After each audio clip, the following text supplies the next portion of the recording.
죽어가던 거지가 10년 뒤 조선 최고의 거상이 되어 돌아왔습니다.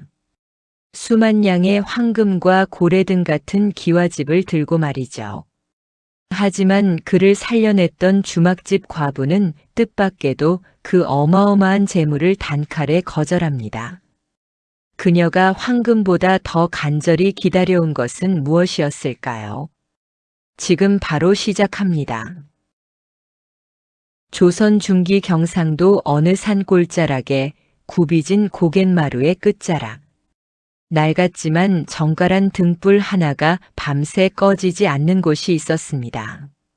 사람들은 이곳을 달빛 주막이라 불렀고 그곳의 주인인 연주는 일찍이 홀로 되어 적적한 삶을 살아가고 있었죠. 그녀의 손때 묻은 술상은 비록 화려하진 않았지만 그 안에는 사람의 허기를 달래주는 지극한 온기가 서려 있었습니다. 마을 사람들은 입버릇처럼 이렇게 말하곤 했습니다. 사는 게 하도 팍팍해서 가슴에 얼음이 박힌 것 같다가도 연준의 국밥 한 그릇이면 그게 사르르 녹아내린다니까. 하지만 여러분, 연주의 진짜 아름다움은 눈에 보이는 국밥 그릇보다 보이지 않는 곳에서 피워내는 속 깊은 배려에 있었습니다. 연주는 매일 밤 주막 문을 걸어 잠그기 전 나그네들이 가장 잘 보이는 구석진 자리에 따뜻한 국밥 한 그릇과 숭늉 한 사발을 정성껏 차려두었습니다. 행여 주머니가 가벼워 차마 문을 두드리지 못하고 주위를 서성일 누군가를 위해 그녀는 일부러 등잔불을 그 상 위로 환하게 비추어 두었죠. 가끔 주방 문틈으로 그 음식을 몰래 가져가는 그림자를 보아도 그녀는 그저 모른 척 마당에 눈을 쓸 뿐이었습니다. 배고픔을 채워주는 것보다 더 중요한 것은 그 사람의 무너진 자존심을 지켜주는 일이다. 그것이 연주가 평생을 지켜온 고집스러운 신념이었기 때문입니다.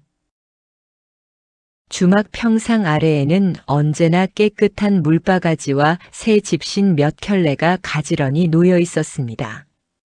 험한 고개를 넘느라 발이 부르튼 장돌뱅이들이 미안한 마음 없이 발을 씻고 갈아 신을 수 있도록 그녀는 항상 집신 곁에 버려진 것이니 필요한 분이 가져가셔도 좋습니다.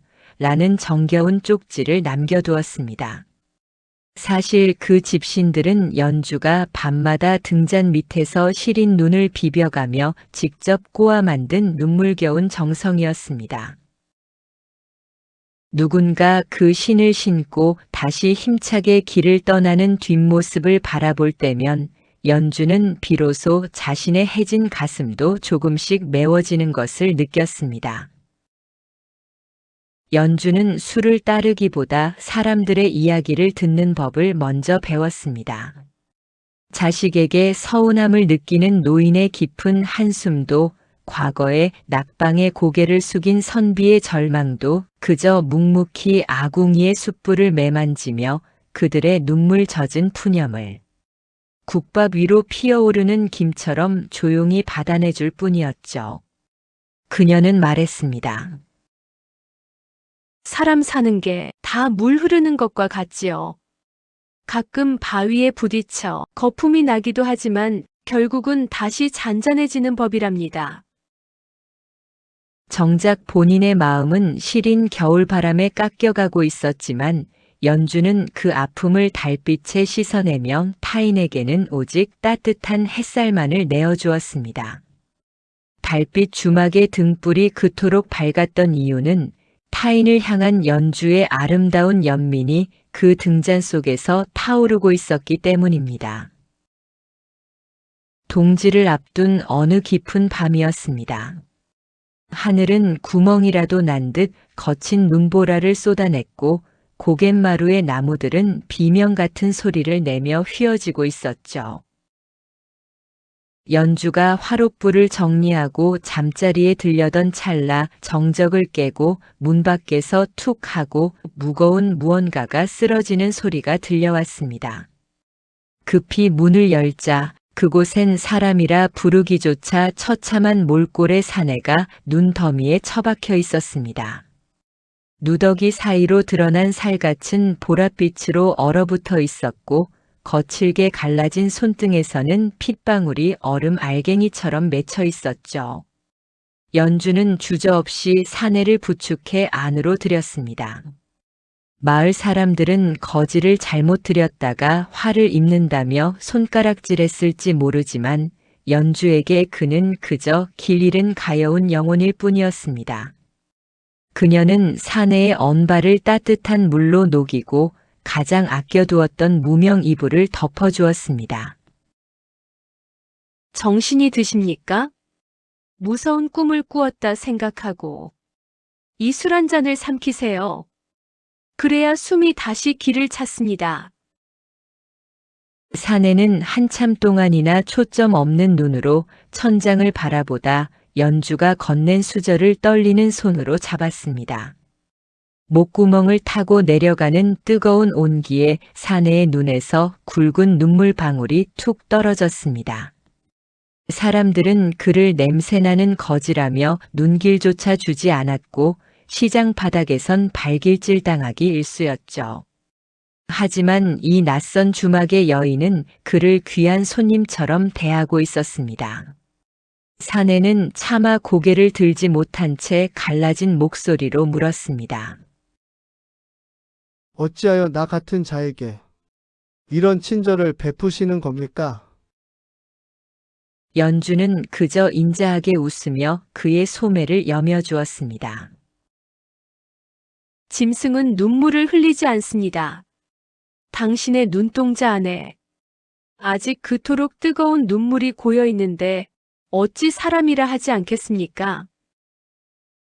사내는 주막에 머물며 가장 낮은 곳에서 부지런히 움직였습니다. 하지만 두 사람 사이에는 굳이 말을 섞지 않아도 서로의 기척만으로 마음을 읽는 묘한 공기가 흐르기 시작했죠. 어느 달 밝은 밤 연주는 사내에 해진 옷을 기워주기 위해 문간방을 찾았습니다. 잠든 줄 알았던 사내가 조용히 문을 열고 나왔고 두 사람의 시선은 허공에서 얽혔습니다. 사내는 차마 연주의 손을 잡지는 못한 채 자신이 덮고 있던 낡은 겉옷을 벗어 그녀의 어깨에 살며시 걸쳐주었습니다. 연주는 그 투박한 옷감에서 느껴지는 체온에 가슴 한구석이 일렁이는 것을 느꼈습니다. 그것은 오랫동안 잊고 살았던 누군가에게 보호받고 있다는 안도감이었습니다. 사내 역시 마찬가지였습니다. 이리도 고운 분의 마음에 나 같은 뜨내기가 감히 발을 들여도 되는 것인가? 사내는 자신의 비천한 처지가 처음으로 사무치게 원망스러웠습니다. 기침 소리가 잦아들지 않던 어느 유난히 추운 밤이었습니다. 연주는 며칠째 곧불을 앓으며 식은땀을 흘리고 있었죠. 사내는 열에 들떠 신음하는 연주의 머리맡을 지키며 아무것도 해줄 수 없는 자신의 처지에 가슴을 쥐어뜯었습니다. 그때 연주가 몽롱한 정신의 나직이 읊조렸습니다. 돌아가신 어머니가 주시던 달콤한 홍시 하나면 이열이 다 내릴 것만 같은데. 사내는 그 길로 주막을 뛰쳐나갔습니다. 사방은 허리까지 차오르는 눈더미뿐이었고 이미 겨울의 한복판이라 나무엔 말라버린 잎조차 없었죠. 하지만 사내는 포기하지 않았습니다. 그는 기억을 더듬어 마을 뒷산 까치밥이 남아있을지도 모를 고목을 찾아 헤맸습니다. 동상으로 감각이 사라진 맨손으로 눈밭을 파헤치고 얼어붙은 나무둥치를 타고 올라가기를 몇 번. 마침내 사내는 나뭇가지 끝에 얼어붙은 채 매달려 있던 작은 홍시 하나를 찾아냈습니다. 주막으로 돌아온 사내의 몰골은 엉망이었습니다. 손가락 끝은 터져 피가 맺혔고 눈썹 위에는 하얀 서리가 얼어붙어 있었죠. 그는 품속 깊은 곳, 자신의 심장 온기로 녹여낸 말랑해진 홍시를 연주의 입가에 조심스레 대어 주었습니다. 담비 같은 달콤함에 정신이 든 연주는 자신의 입에 홍시를 넣어주며 안도하는 사내의 피투성이 손을 보게 되었습니다. 연주는 눈물을 흘리며 사내의 그 언손을 자기 뺨에 갖다 대었습니다.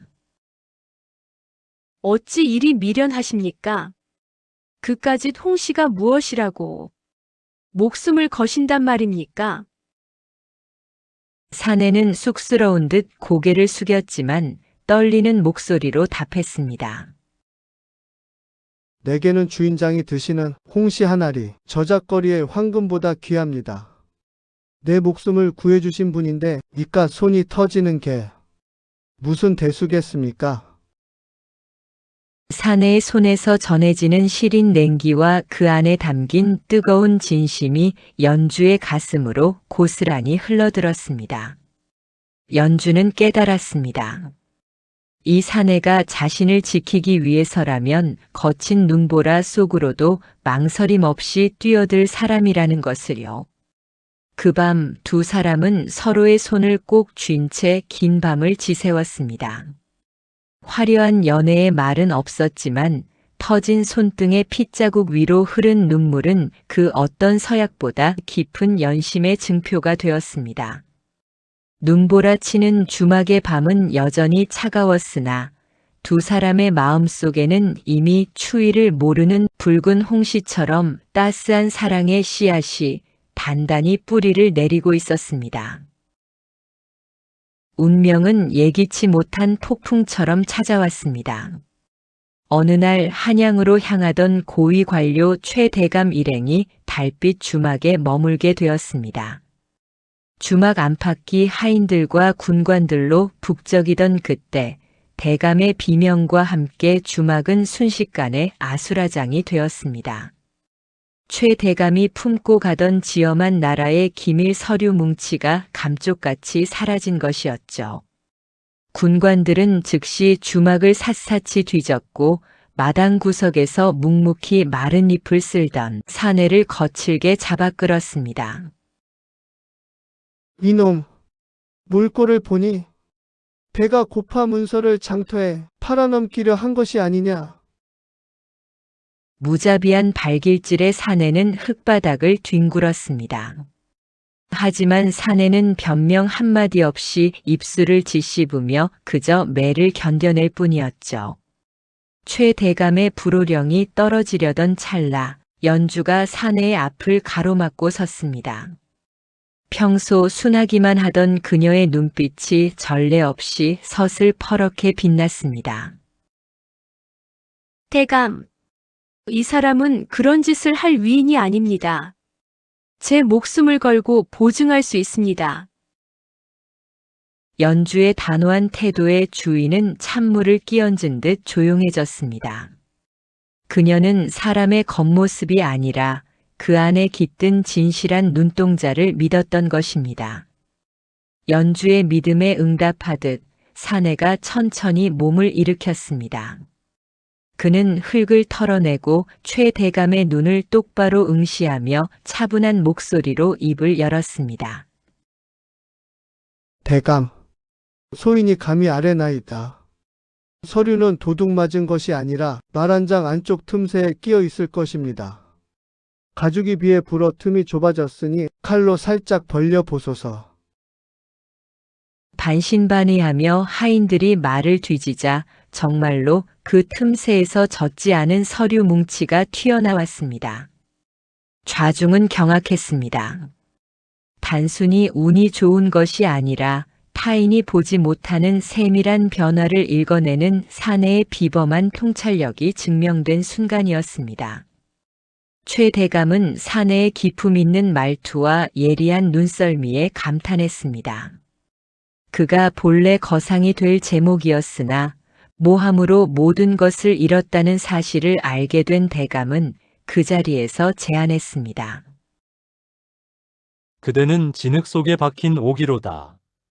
내 곁에서 큰일을 도모해 보지 않겠느냐?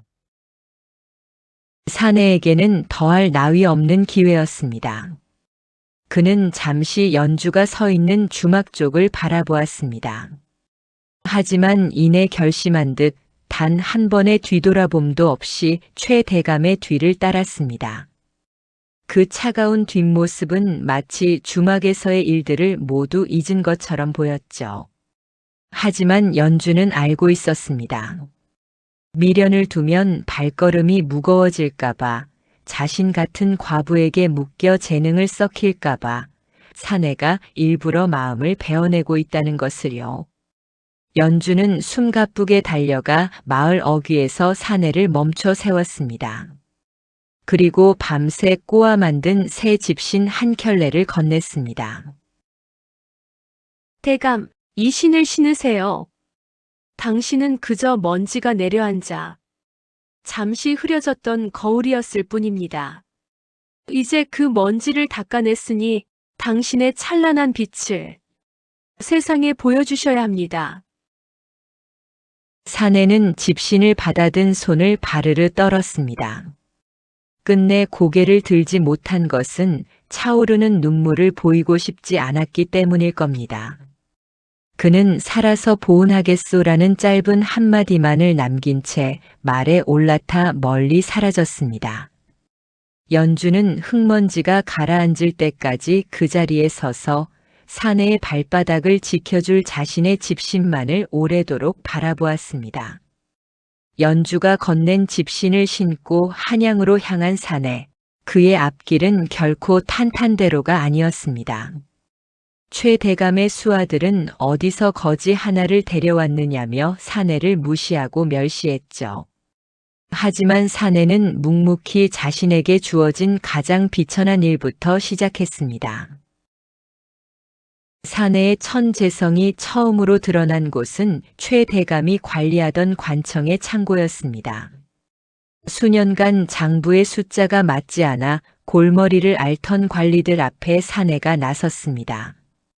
그는 단순히 숫자를 계산하는 것이 아니라 쌀가마니에 묻은 흙의 종류, 집신끈의 마모도만 보고도 어느 지역에서 온 물자가 얼마나 빼돌려졌는지를 정확히 짚어냈습니다.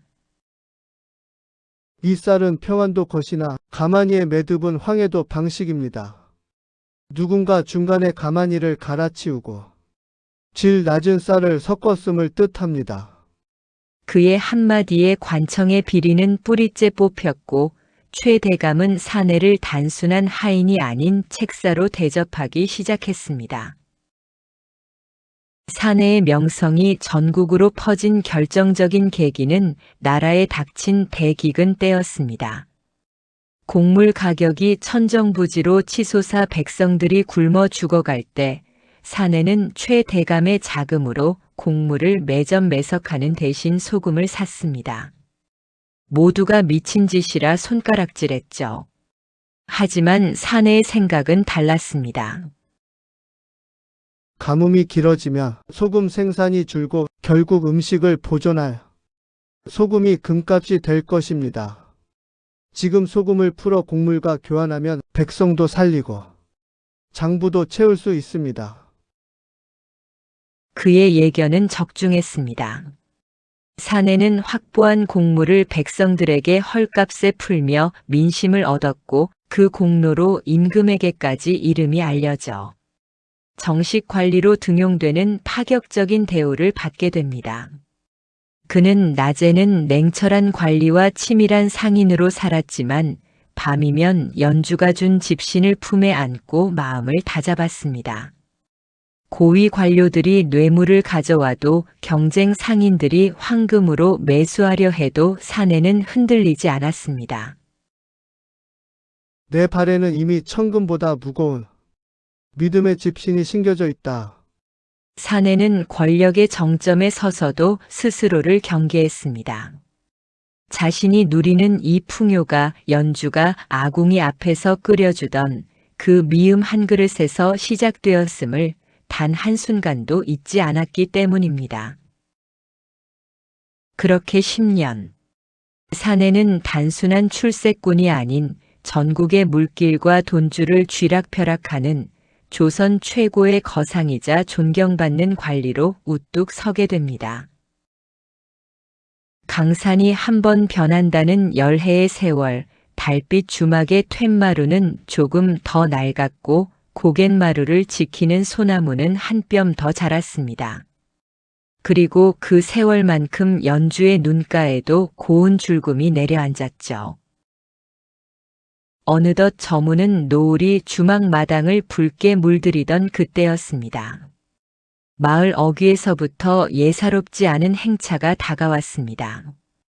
화려한 비단 옷자락을 휘날리며 말에서 내린 사내. 풍채는 당당했고 눈빛은 깊은 호수 같았지만 주막 앞에 선 그의 발끝은 이슬 맺힌 풀잎처럼 파르르 떨리고 있었습니다. 연주는 평소처럼 손님을 맞이하려 밖으로 나왔습니다. 하지만 눈앞에 사내를 본 순간 들고 있던 바구니를 힘없이 떨어뜨리고 말았습니다. 10년 전 이름조차 묻지 못하고 새 집신 한 켤레에 마음을 실어보냈던 그 사내. 비록 옷은 화려해졌으나 그 눈동자에 서린 처연한 불씨는 연주가 기억하던 그날 밤의 것과 같았습니다. 사내는 연주 앞에 천천히 무릎을 굽히고 앉았습니다. 그리고 이제는 거칠어진 연주의 손을 소중히 맞잡으며 차마 내뱉지 못하고 삼켜왔던 말들을 쏟아냈습니다. 주인장 나를 알아보시겠소? 당신이 빛나는 거울이라 불러주었던 그 거지가 이제야 돌아왔소. 연주의 눈시울이 붉게 달아올랐습니다. 사내는 참았던 울음을 토해내듯 자신이 떠나야만 했던 진짜 이유를 고백하기 시작했습니다.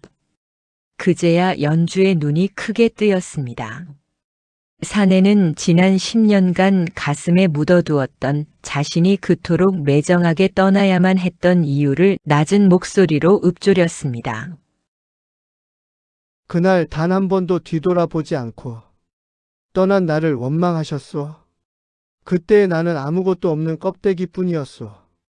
행여의 처지가 당신의 맑은 삶의 짐이 될까봐 당신을 연모하는 마음이 내 발목을 잡아 당신을 가난 속에 가둬둘까봐 그게 두려웠소. 나는 당신을 잊기 위해서가 아니라 당신에게 어울리는 사람이 되기 위해 이 악물고 견뎌온 것이요. 그녀의 눈가에는 어느새 이슬 같은 눈물이 고였지만 입가에는 세상을 다 품을 듯한 자애로운 미소가 걸려 있었습니다. 연주는 사내의 눈을 똑바로 응시하며 나직이 입을 열었습니다. 대감, 어찌 당신을 원망했겠습니까?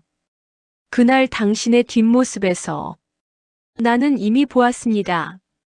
나를 향한 연정보다 더 큰 당신이 짊어진 삶의 무게를요. 뒤돌아보지 않았던 건 당신의 매정함이 아니라 다시 무너질까봐 억누르던 그 뜨거운 진심이었음을 내 어찌 모르겠습니까? 사내는 떨리는 손으로 황금 보석이 담긴 함과 기와진 문서를 연주의 앞에 간절하게 내밀었습니다. 그의 눈에는 10년 전 차마 보이지 못했던 뜨거운 눈물이 맺혀 있었습니다. 주인장, 아니 연주씨 보시오. 이것들이 당신을 위해 내가 10년간 피땀 흘려 일궈낸 것들이요. 그날 내가 당신을 돌아보지도 않고 매정하게 떠났던 건 당신이 싫어서가 아니었소. 오히려 너무나 연모하여 내 초라함이 당신의 고운 삶의 재가 될까봐 그게 무서워 도망치듯 떠났던 것이요. 하루에도 수십 번 당신이 끓여준 미움 소리와 당신의 그 따스한 눈길이 그리워 당장이라도 말머리를 돌리고 싶었소. 하지만 그때마다 나는 당신이 내어준 집신을 만지며 스스로를 채찍질했소. 성공하기 전에는 결코 돌아가지 않겠다. 반드시 이 세상에서 가장 높은 자리에 올라 당신을 가장 귀한 여인으로 대접하겠다고 말이오. 이제야 겨우 그 약속을 지킬 수 있게 되었소. 여기 이 비단은 당신의 거친 손을 감싸줄 것이고 이 기와집은 당신을 비바람으로부터 영원히 지켜줄 것이오. 그러니 이제 이 주막의 낡은 등불은 꺼도 좋소. 내 남은 일생을 다 바쳐 당신의 앞길에 등불이 되어주겠소. 비천한 거지였던 나를 사람으로 만들어준 당신을 이제는 내 정경 부인으로 모시고 싶소. 10년을 기다리게 한 이 못난 사내의 뒤늦은 청혼을 제발 받아주시오. 연주는 사내가 내민 화려한 보석함 위로 자신의 해진 앞치마 자락을 살포시 덮었습니다. 마치 그 눈부신 빛이 주막의 소박한 평온함을 해치기라도 할까봐 걱정하는 듯한 몸짓이었죠. 당신은 나를 귀한 여인으로 만들겠노라. 10년을 사셨다지만 내게 당신은 그날 눈보라를 뚫고 들어온 그 순간부터 이미 세상에서 가장 귀한 분이었습니다. 누더기를 걸치고 장작을 패던 당신도 지금 이 비단 옷을 입은 대감도 내게는 그저 무사히 살아 돌아와준 고마운 사람일 뿐입니다. 연주는 조용히 돌아서서 평소처럼 낡은 찻잔 2개를 꺼냈습니다. 그리고 김이 모락모락 나는 따뜻한 차를 따라 사내에게 건넸습니다. 내게 필요한 건 비단이 아니라 고된 길을 걸어온 당신의 마음을 데워줄 이 차 한 잔입니다. 이 주막의 등불은 당신을 기다리며 켜둔 것이니 이제 그만 무거운 짐은 내려놓으세요. 당신이 다시 이 문을 열고 들어온 것, 그 살아있는 숨결이야말로 내게는 황금 천냥보다 귀한 보답입니다. 저는 그저 이 주막을 채우는 사람들의 고단한 이야기를 듣고 국밥 한 그릇을 내어주는 이 소박한 삶이 좋습니다. 당신이 가져온 황금보다 그날의 그 사내가 다시 반듯한 사람이 되어 이 문을 열고 들어왔다는 그 소식이 내게는 가장 큰 보물입니다. 연주의 행동은 단호하면서도 따뜻했습니다. 그녀는 사내가 가져온 재물을 거절함으로써 그를 다시 성공한 관리가 아닌 연주의 사람으로 되돌려 놓았습니다. 사내는 그제야 깨달았습니다. 자신이 10년간 쫓아온 성공이라는 그림자가 연주의 이 소박한 미소 앞에서는 얼마나 가벼운 것이었는지를요. 연주는 사내의 화려한 외양 뒤에 숨겨진 증명해야 한다는 강박과 미안함이라는 낡은 집신을 비로소 벗겨주었습니다. 두 사람의 그림자가 길게 늘어진 주막 마당에는 비단 향기보다 진한 사람의 온기와 10년을 기다려온 진실한 신뢰의 향기가 가득 피어올랐습니다. 사내는 결국 연주를 화려한 저택으로 데려가지는 못했습니다. 대신 그는 연주의 뜻을 받들어 그녀가 지키는 달빛 주막의 낡은 지붕을 고치고 길목의 돌들을 정성껏 다듬어주는 것으로 마음을 대신했습니다. 그 후로도 사내는 관청에서 높은 직위를 지내며 어려운 백성들을 가장 먼저 돌보았습니다. 사람들은 그가 어찌하여 권세를 휘두르지 않고 그토록 낮은 곳을 살피는지 물었습니다.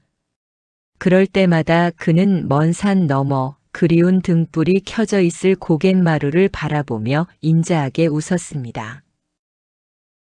사람 하나를 진심으로 믿어주는 마음이 세상을 바꿀 수 있다는 것을 나는 어느 겨울밤 낡은 주막에서 만난 한 여인에게 배웠소.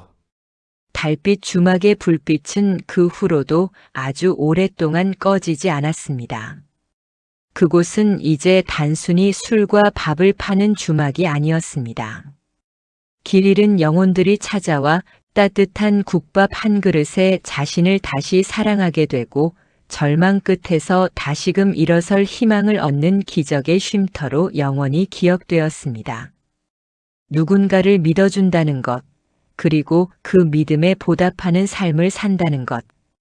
어쩌면 우리 삶의 진짜 기적은 거창한 성공이 아니라 서로의 온기를 나누는 이 작은 주막에서부터 시작되는지도 모르겠습니다.